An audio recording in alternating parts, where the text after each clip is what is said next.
ఈ ఉదయకాలం మందు చిన్న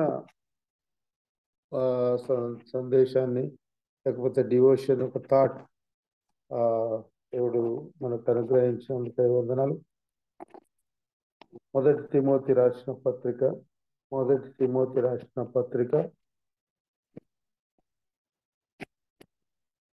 6వ అధ్యాయము 6 నుండి 10 వరకు చదువుతాను. మొదటి తిమోతి పత్రిక 6వ అధ్యాయము 6 నుంచి 10 వరకు చదువుకుందాం. సంతుష్టి సహితమైన దైవభక్తి గొప్ప లాభసాధకమై ఉన్నది. ఈ లోకంలోనికి ఏమీ తేలేదు, దీని నుండి ఏమీ తీసుకొని పోలేము. కాగా అన్నవస్త్రములు గలవారమై ఉండి వాటితో తృప్తిపడి ఉందము. ధనవంతులగుటకు అపేక్షించువాడు శోధనలోను ఊరిలోను అతి అవివేకయుక్తములను హానికరములైన అనేక దురాశలోను పడును. అట్టివి మనుషులకు నష్టంలోను నాశనంలోను ముంచివేయును. ఎందుకనగా ధనాపేక్ష సమస్తమైన కీడుకు మూలము. కొందరు దానిని ఆశించి విశ్వాసము నుండి తొలగిపోయి నానా బాధలతో తమ్మును తామే పొడుచుకొనుదు. దేవుడి వాక్యమును అనుగ్రహించినందుకు దేవునికి స్తోత్రం. ఇక్కడ మనం ఒక మాట, సంతుష్టి సహితమైన దైవభక్తి, కాంటెంట్మెంట్, గాడ్లీనెస్. కాంటెంట్మెంట్ అనేది ఈ వర్డ్ అనేది మనిషికి చాలా ఆశీర్వాదకరమైన మాట. సంతుష్టి అనేది చాలా మందికి లేదు. ఈ దినాలలో మనం గమనిస్తే ఎక్కడ చూసినా తృప్తి లేని జీవితాలు. ఎంత ఉన్నా ఇంకేదో కావాలా అని కొంతమంది ప్రయత్నం చేసి నష్టపోతారు. ఎవరైతే సంతృష్టి కలిగి జీవిస్తున్నారో లేకపోతే దాంతో తృప్తిపరుస్తున్నారో వారి జీవితాలు ఎంత ఆశీర్వాదకరంగా ఉంటున్నాయో మనం గమనించవచ్చు. అందుకే సంతుష్టి సహితమైన దైవభక్తి అంటే మనకు కొన్నిసార్లు దేవుని భక్తే కాదు, సంతుష్టి సహితమైన భక్తి కూడా కావాలి. సంతుష్టి సహితమైన భక్తి కావాలి. తృప్తి లేని జీవితం ఏంటంటే కాంటెంట్మెంట్, గాడ్లీనెస్ విత్ కాంటెంట్మెంట్. కాంటెంట్మెంట్ అనేది కొంతమందికి దాన్ని అర్థం చేసుకుంటే ఎంత ఆశీర్వాదకరమో. నేను మా పేరెంట్స్ దగ్గర, మా పేరెంట్స్ ఇల్లిటరేట్స్, కానీ వాళ్ళు ఎప్పుడైనా కూడా మరి మా అమ్మ చెప్తా ఉండే, ఏదైనా ఉంటే దాని ముందు తృప్తి పడాల, తర్వాత ఏదైనా అడగాల. కానీ ఏదైనా వస్తువులు వాళ్ళు తెచ్చినా కూడా, బట్టలు వాళ్ళు తెచ్చినా కూడా, ఏది తెచ్చినా కూడా దాంతో తృప్తి పడాల. అది బాగుంది అంటే అది మంచిగుంది, చాలు అనేది నేర్పించారు. సంతుష్టి సహితమైన దైవభక్తి గొప్ప లాభసాధకమై ఉన్నది. చూడండి, 1 సంతుష్టి, 2 దైవభక్తి, 3 లాభసాధకం. లాభసాధకం అంటే ఎప్పుడు లాభసాధకం అంటారు? మనం కొంత వ్యాపారం చేసి మనం కొన్నదానికంటే అమ్మింది ఎక్కువ ఉంటుందో దాన్ని మధ్యలో ఉండేది లాభం అని అంటారు. ఇక్కడ మనం ఒక జీవితంలో కూడా మనం నేర్చుకోవాల్సింది ఏంటంటే, సంతుష్టి గల దైవభక్తి ఎప్పుడైతే ఉంటుందో అప్పుడు మన జీవితంలో గొప్ప లాభసాధకం అది దిస్ ద మిస్టరీ. ఇది ఒక మర్మం మనకు అర్థం కాదు. ఎవరైతే తృప్తి కలిగిన జీవితాలు ఉన్నారో, నేను చాలా మందిని గమనించిన, చాలా మంచిగా ఉన్నారు. వాళ్ళు ఎప్పుడు ఎక్కువ ఆశించరు, ఉన్న దాంట్లో తృప్తి పడతారు, తింటారు, తృప్తి పడతారు. ఇప్పుడు ఎక్కడన్నా మనం ఏమైపోతున్నాం అంటే తృప్తి మనకు కావాల్సింది ఏంది? అన్న వస్త్రాలు కానీ, ఎక్కడ ఉండడానికి గృహాలు కానీ, ఇది బేసిక్ నీడ్స్ తోని తృప్తి పడేటోళ్ళు ఎంతో మంది ఉన్నారు. పోయిన వారంలో దుప్పటి గట్టు పోయినప్పుడు అక్కడ చిన్న చిన్న ఈ ఇండ్లు హైదరాబాద్లో వలస వచ్చిన మైగ్రెంట్స్ ఏ విధంగా చిన్న రేకులతో కట్టుకుంటున్నారో అక్కడ అట్లా ఉన్నారు. కానీ అక్కడ వాళ్ళు తృప్తి పడుతున్నారు. వాళ్ళది ఏదైతే చేసుకున్నారో దాంట్లో వాళ్ళు తృప్తి పడుతున్నారు. అంటే పల్లెటూరులో కొంతమంది మనం చూస్తే ఉన్న దాంట్లో తృప్తి పడతా ఉంటారు. అంటే కొంతమంది దురాశ కూడా ఉంటుంది అనుకోండి.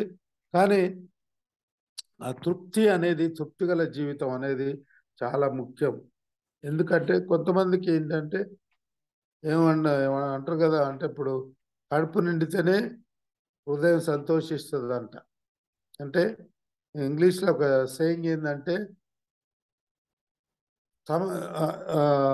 ఏముంటుందంటే full stomach the happy heart అని అంటారు.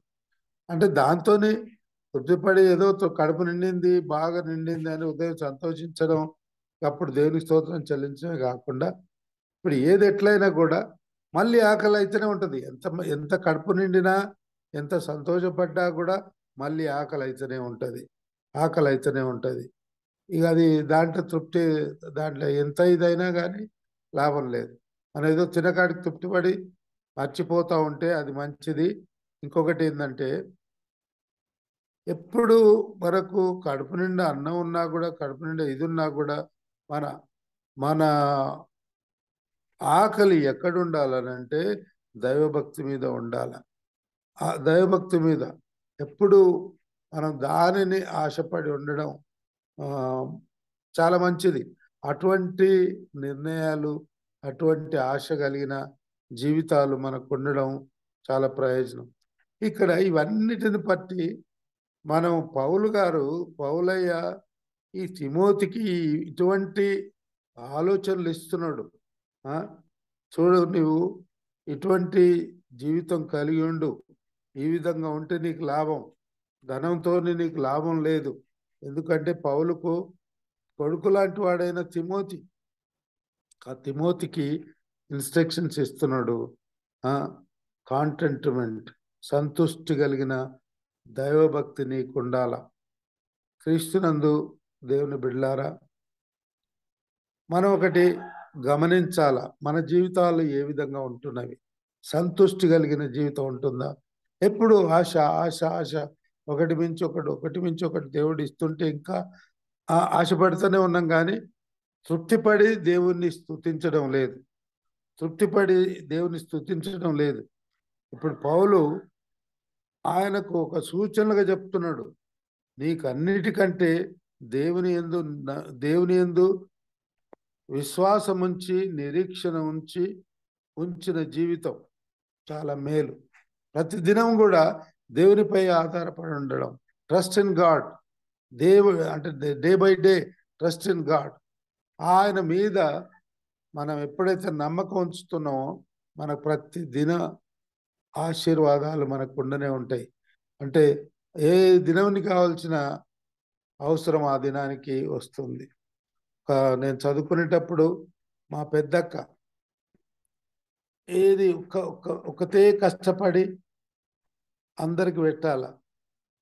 కరువు దినాలు 72, 73, ఆ దినాలల్లో ఎంత కష్టపడ్డా కూడా ఒక 35 పైసలు, 70 పైసలు 2 బ్లౌజులు కొడితే ఆ 35 పైసలు తీసుకొని ఏదో అప్పుడు ఆ బియ్యం కూడా అప్పుడు ఆ దినాలలో 35 పైసల నుంచి 70 పైసలు, ఎక్కువ నువ్వు ₹1 కిలో ఉన్నాయి. అప్పుడు అది తీసుకొచ్చి పిల్లలకు వంట చేసి పెట్టేది. కానీ ఎప్పుడు నాకు లేదని మాత్రం ఆమె విసుక్కోకపోయేది. దేవుడు ఇస్తాడులే, దేవుడు ఇస్తాడులే, దినదినం కూడా దేవుడు ఇస్తాడులే, రేపటికి ఈ 1 కిలో బియ్యం ఉన్నాయి అనేది లేదు. కానీ ఏ దినం ఆకలికి ఉండింది లేదు. అంటే తృప్తి అనేది అలాగ ఉంటుంది. దేవుని మీద ఆధారపడడం, సంతృష్టి అనేది దేవుని మీద ఆధారపడడం. రేపటికి ఏ ట్రెజరీస్ అవసరం ఉండదు. ఎప్పుడైనా కూడా ఉన్నది ఏదైతే దేవుడు ఆ దినము ప్రొవైడ్ చేసిండో దానికి తృప్తి పడడం, తర్వాత దేవుని యందు నమ్మిక ఉంచడం, ట్రస్ట్ ఇన్ గాడ్ అని పౌలయ్య ఈ తిమోతికి చెప్తున్నాడు. ఆ విధమైన హెచ్చరికలు. ఒకవేళ చూడు, ఇంకా మనం ముందుకు పోతే ఒకటే వచనం చదివినాం ఇంతవరకు. మనం ఈ లోకంలోనికి ఏమీ తేలేదు, దీనిలో నుండి ఏమీ తీసుకొని పోలేము. ఇది అందరికి తెలుసు. మనం ఈ లోకానికి ఏమి తీసుకురాలేదు, ఏమి తీసుకొని వెళ్ళలేము. కాగా అన్నవస్త్రములు గలవారమై ఉండి వాటితో తృప్తి పడి ఉందము. అన్నవస్త్రములు గృహం ఉన్నప్పుడు వాటితో తృప్తి పడి ఉన్నాను. మనం ఏదున్నా కూడా మనం తీసుకొని పోలేం. మనం ప్రతిదినం చూస్తున్నాం, ఒక కారులో ఎక్కి ఒక కుటుంబం పోయి మధ్యలో యాక్సిడెంట్ అవుతున్నది. మన ఒక కారు ఎక్కి నీళ్ళలో పడి చనిపోయినారు. ఏం తీసుకెళ్తున్నారు? ఎంతో ఉన్నది వాళ్ళకు, కానీ కుటుంబం అనే వెళ్ళిపోతా ఉన్నారు. అట్లా కాకుండా మనం ప్రతి దినం నిత్య జీవితంలో ఎప్పుడు క్రీస్తునందు నమ్మకం ఉంచి జీవిస్తే మంచిది. రేపటికి ఏముందో మత్తయి 6:30 చెప్తారు. రేపటి గురించి నువ్వు ఆలోచించకు, ఏ దినము కీడు ఆ దినానికి చాలు అని ఆ మాట మాట్లాడుతారు. ఇక్కడ ఇంకా కిందికి ఇది ఒక పార్ట్, కానీ కింది నుంచి 9 నుంచి 10 చదివితే మనందరికి తెలుసు. మనందరికి ఎట్లా ఉంది అంటే, ధనవంతులకు అపేక్షించువారు, ధనవంతులకు ఎవరైతే అపేక్షిస్తున్నారో వాళ్ళ జీవితం ఏమైపోతుంది మనం గమనిస్తున్నాం. చూడండి, ధనవంతులగుటకు అపేక్షించువారు శోధనలోను ఉరిలోను అవివేకయుక్తములు గల హానికరములైన అనేక దురాశలోను పడుదురు. ఒకటి దురాశలో పడుదురు, అట్టి మనుషులను నష్టములోను నాశనములోను ముంచివేయును. చాలా మందిని మనం చూస్తున్నాం. కొంతమంది నష్టపడి తర్వాత పోలీసుల దగ్గరకు ఎవరో ఒకరు, నీకు ఇంత కడితే ఇంత వస్తుంది, 100 కడితే 300 వస్తుంది, 600 కట్టిన వాళ్ళకు 1000 రూపాయలు వస్తాయి, ఇట్లా చెప్పి కొన్ని స్కీములు. ఒక మనకు తెలుసు 10-15 సంవత్సరాల కింద హెవెన్ ఇంటర్నేషనల్ మినిస్ట్రీ అని ఒకడు వచ్చిండు. వాళ్ళు వచ్చి మీరు 25,000 కడితే మేము నీకు 50 కడితే నీకు నెలకు 1000 రూపాయలు 2000 రూపాయలు నీకు పెన్షన్ వస్తుందని ఈ విధంగా ఎవరు చెప్పించిండ్రు? బోధకులతోనే చెప్పించి ఎంతో మంది జీవితాలు నష్టం చేసిన వాళ్ళకి అత్యాశ కలిగి చూపించిండ్రు.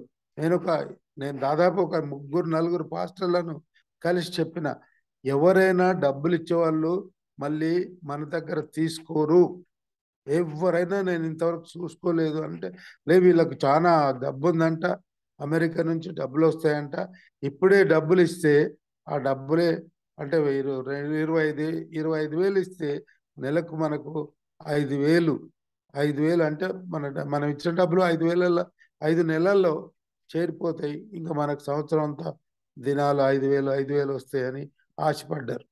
అప్పుడు ఏమైపోయిందంటే చూడండి, నష్టములోను నాశనంలోను ముంచివేసింది. అటువంటి అత్యాశ ఏ పాస్టర్ వినలేదు. చెప్తే నేను అనుభవంతో చెప్తే వినలేదు. ఎందుకు మేము ధనవంతులు కావద్దా, మేము పైకి రావడం నీకు ఇష్టం లేదా అన్న మా ఊరి పంతులు కూడా అన్నాడు. ఎందుకు ఎంతకాలం ఉంటావు ఇట్లా, మేము కూడా పైకి రావద్దా అని ఇంకొక చోట అన్నాడు. ఇంకొక నాగర్ కర్నూలు ఒక పంతులు అన్నాడు. అంటే ఈ విధంగా పడి ఆఖరికి చివరికి వాళ్ళు దాదాపు ఒక్కొక్కరు 15 నుంచి 50 కుటుంబాలు 60 కుటుంబాలను నష్టపరిచిండ్రు. ఎవరు అని అంటే పాస్టర్లు. అత్యాశకు పోయినరు. అత్యాశకు పోయినప్పుడు నాశనంలో పడిపోతున్నారు, నష్టంలో పడిపోతున్నారు. చూడండి ఎటువంటి మాటలు. ఒక్కసారి మనం యోబు జీవితం జ్ఞాపకం చేసుకుంటే ఎట్లా ఉంటుంది? యోబును మనం చూస్తున్నాం. యోబు చూసినప్పుడు యోబు ఏమంటున్నాడంటే, ఇక్కడ మనకి ఈ మాటలు అందరికీ తెలుసు. నేను తల్లి గర్భంలో నుండి దిగంబరినై వచ్చి తిని దిగంబరినై అక్కడికి తిరిగి వెళ్ళేదను. యెహోవా ఇచ్చెను, యెహోవా తీసుకొని పోయెను, యెహోవా నామము స్తుతి కలుగును గాక. ఇక్కడ చివరి మాట ఎట్లా ఉంది? యెహోవా ఇచ్చెను, యెహోవా తీసుకొని పోయెను, యెహోవాకు స్తుతి కలుగును గాక. దేనికి స్తుతి చెప్పిస్తున్నాడు? దేని కొరకు స్తుతి చెల్లిస్తున్నాడు యోబు గారు? యోబు ఏమంటున్నాడంటే, యెహోవాకు స్తుతి కలుగును గాక. హల్లెలూయా. ఎటువంటి మాట! ఓ తీసుకుపోయినందుకు నాకు అంతా ఇచ్చిండు, సమస్తం ఇచ్చిండు, సమస్తం కూడా తీసుకుపోయిండు. తీసుకుపోయినప్పుడు నష్టం, కానీ ఆ నష్టం శారీరకంగా నష్టం, కానీ ఆయనకు అప్పుడు కూడా ఒక కాంటెంట్మెంట్తో ఉన్నాడు, ఒక సంతృష్టితో నుండి. ఎందుకంటే ఆయన దైవభక్తి గలవాడు కాబట్టి సంతృష్టితో నుండి తీసుకుపోయినందుకు కూడా యెహోవాకు స్తుతి కలుగును గాక. ఈ రోజు ఎవరైనా ఆ విధంగా చెప్పేటోళ్ళు ఉన్నారా? యెహోవాకు స్తుతి కలుగును గాక. నష్టమైనప్పుడు యెహోవాకు స్తుతి కలుగును గాక. ఒక నిమిషాలలో ఎంతో ధనం నిమిషాలలో నష్టపోయిండు, కుటుంబాన్ని నష్టపోయిండు, ఆస్తి నష్టపోయిండు, అయినా కూడా యెహోవాను స్తుతిస్తున్నాడు. ఇది సంతుష్టి, ఇది కాంటెంట్మెంట్. కాంటెంట్ కొంతమంది, మేము పని చేస్తున్నప్పుడు కొంతమంది డాక్టర్లు తక్కువ జీతాలతో వస్తారు. మరి మీరు are you happy with this salary అని అంటే, ఐఎమ్ కాంటెంట్, నాకు తృప్తి ఉంది అని. ఎంతోమంది తక్కువ శాలరీ ఆ దినాలలో 2600, 2500, ఎక్కువ 3000 ఉన్నా కూడా ఐఎమ్ కాంటెంట్ అని ఎంతోమంది డాక్టర్స్ అనడం నేను నేర్చుకున్నా. అంటే తృప్తి గల జీవితం అనేది చాలా ముఖ్యం.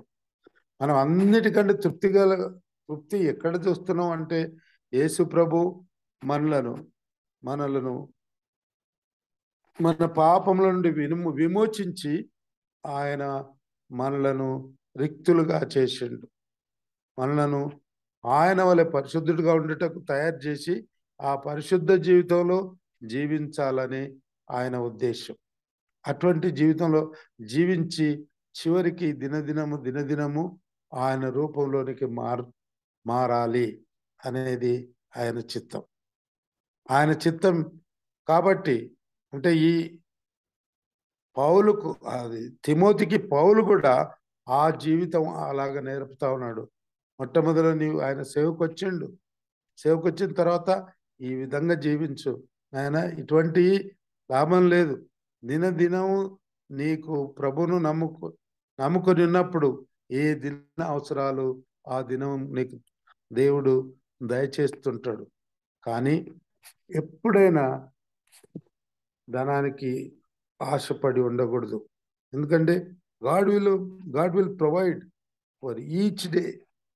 దేవుడు ప్రతి దినం నీకు కావాల్సినవి దయచేస్తున్నాడు. కాబట్టి అటువంటి వాటి కొరకే నువ్వు చూడు. పౌలు ఒక బోధకుని తయారు చేసిన తర్వాత తన కుమారుడు లాంటి తిమోతిని ఏ విధంగా హెచ్చరిస్తున్నాడు చూడండి. క్రీస్తునందు సేవకులైన వారు కూడా మనం నేర్చుకోవాల్సింది ఏంటంటే, తృప్తి ఉండాల, యేసు యందు నమ్మకం ఉంచాల. ఎవరిని వీళ్ళంతా పెద్ద ఇది కాదు, కానీ మనం కొంత ధనం ఉండడం తప్పు కాదు, కానీ అపేక్ష ఎక్కువ ఉండకూడదు. ఆపేక్ష ఎక్కువ ఉంటే నష్టపోతున్నారు. మనకు ఉన్నదానికంటే ఎక్కువకెళ్ళి ఎంతో మంది నశించారు. కొంతమంది ఉన్నారు, ఇప్పుడు పెద్ద పెద్ద ధనవంతులు ఉన్నారు. వాళ్ళు ఏమైపోతున్నారు? ఇంకా ప్రపంచ కుబేరుడు కావాలా, ఇంకా ప్రపంచ కుబేరుడు కావాలా అని చెప్పి కొన్ని అత్యాశకు పోయి కొన్ని లంచాలు ఇచ్చి కొంతమంది తలలు కిందికి వేసుకోవాల్సి వస్తుంది. ఎక్కడైనా తృప్తిపడి దొరికిపోతే, కొంత ఆశపడి దొరికిపోతే సిగ్గుపడుతూ ఉన్నారు, తల వంచుతూ ఉన్నారు. కాబట్టి మనం క్రైస్తవులమైన మనం, క్రీస్తుని ఎరిగిన మనం, క్రీస్తుని నమ్మిన మనం, ఎందుకనగా మనం నమ్మిన రక్షకుడు మన జీవితము పాపం నుండే రిక్తునిగా చేసిండు, మనల్ని ఏర్పరచుకున్నాడు, తన బిడ్డలుగా చేసుకున్నాడు, కావలసిన అవసరాలు మనకు తీరుస్తూ ఉన్నాడు. అందుకే ప్రతి ఒక్కరూ ఒక్కొక్కటి నేర్చుకోవాల్సింది ఏంటంటే, దేవుడు మనకు సామెతలలో ఒక మాట చెప్తున్నాడు, నెమ్మది లేకుండా విస్తారమైన ధనం ఉండుట కంటే యెహోవా యందలి భయభక్తులతో యెహోవా యందలి భయభక్తులతో కూడా కొంచెము కలిగి ఉండుట మేలు అని అంటున్నాడు. అంటే having faith in Jesus little is enough. ఒక కొద్దిదైనా కూడా దేవుని యందు భయభక్తించి కొద్దిదైనా చాలు అని అంటున్నాడు. అదే కాంటెంట్మెంట్. కొద్దిదైనా కూడా ఎప్పుడైతే మనం చూస్తున్నామో 5,000 మందికి 5 రొట్టెలు 2 చేపలు ఏ విధంగా మనం పంచిండో మనం గమనించవచ్చు. ఒకవేళ మన దగ్గర కొంచెం ఉన్నా కూడా అది దేవుని చేతిలో పెట్టినప్పుడు అది విస్తరిస్తుంది, అభివృద్ధి పొందుతుంది.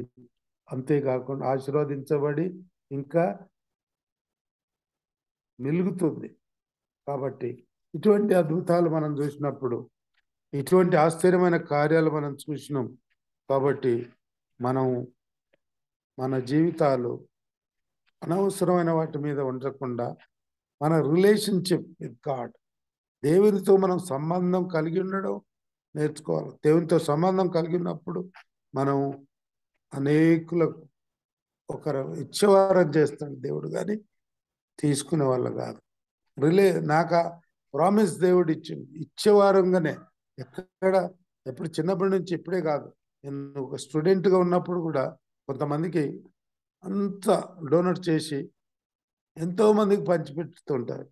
ఎంతోమందికి ఎంతోమంది అంటే అట్లీస్ట్ నా చుట్టూ ఉన్న వాళ్ళకు not less than 20 to 30 people. ఆ విధంగా ఇయ్యడం మనం నేర్చుకోవాలి. సంతృష్టి ఎప్పుడైతే ఉంటుందో మనకు ఉన్న దాంట్లో ఇతరులకు కూడా ఇస్తున్నాం.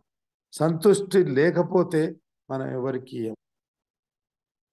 చెలువ ఎప్పుడైతే నీళ్ళు గుప్తా ఉంటే ఊరుతా ఉంటుంది. క్రీస్తునందు మనం నమ్మకం ఉంచినప్పుడు, దేవుని యందు నమ్మకం ఉంచినప్పుడు, లేకపోతే దేవునితో సంబంధం కలిగి జీవించినప్పుడు కూడా మన జీవితాలు ఆ విధంగానే ఉంటాయి. కాబట్టి మనం ఆ విధంగా సంతుష్టి కలిగిన దయభక్తి కలిగి ఉండడం మేలు. కాంటెంట్మెంట్ అనేది ఐఎమ్ కాంటెంట్, నేను సంతుష్టి, నాకు ఇది సంతుష్టి ఉంది.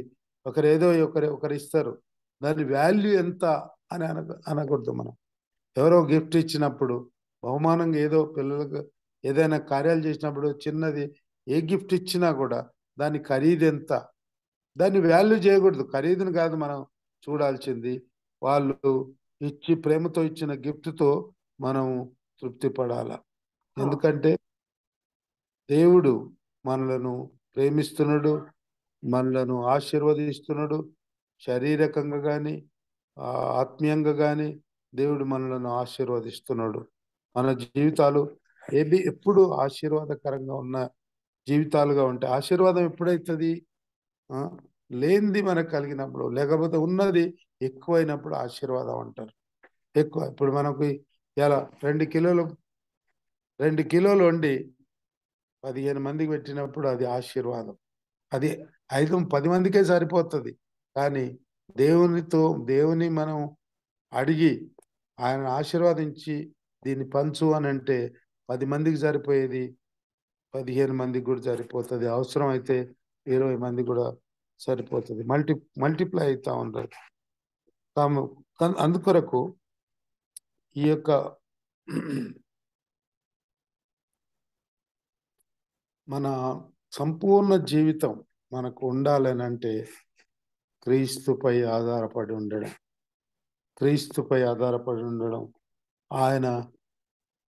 ఆయన చెప్పినట్టుగా నడవడం, ఆయనను అనుదినము ఆయన వాక్యం చదివి ప్రార్థించి ధ్యానించినప్పుడు మన జీవితాలలో ఆశీర్వాదం, సంతుష్టి. ఎందుకు మనం సంతుష్టి తెలుసుకోవాలంటే ఆయన వాక్యాన్ని ఎక్కువగా చదవడమే కాకుండా ప్రార్థించి ధ్యానించాల. చదివి ఇట్లా మూసేయడం కాదు, కానీ ఒంటరిగా ఉన్నప్పుడు లేకపోతే మంచి సమయం దొరికినప్పుడు చదివి 1 సారి 2 సారి మూడోసారి, నాలుగోసారి, ఐదోసారి, ఆరోసారి. నా లైఫ్లో నేను సింగపూర్కు చెప్పింది ఏంటంటే కనీసం 6 సార్లు చదివినప్పుడు దాన్ని సంపూర్ణంగా మనకు అర్థమవుతుంది. ఆ వాక్యం కూడా దాంట్లో ఉన్న లోతు ఏంటి, దాని వెడల్పు ఏంది, దాంట్లో ఉన్న సారం ఏందనేది అది మనకు అప్పుడు మన హృదయంలో నిలిచిపోతుంది. ఎప్పుడైతే అందుకే దేవుని వాక్యాన్ని మనలో ఉంచుకోవడం, మనం ఈ దినాలలో మన ఇండ్లు డెకరేషన్ చేస్తున్నాం, మన చర్చిలు డెకరేషన్ చేస్తున్నాం సుందరంగా కనపడడానికి.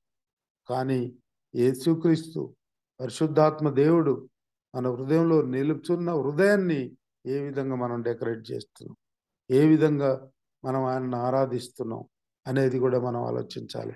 ఎప్పుడైతే మనం సంతుష్టి గల దైవభక్తితో మనం ఉంటామో అప్పుడే దేవునికి మహిమకరమైన జీవితాన్ని మనం జీవించవచ్చు.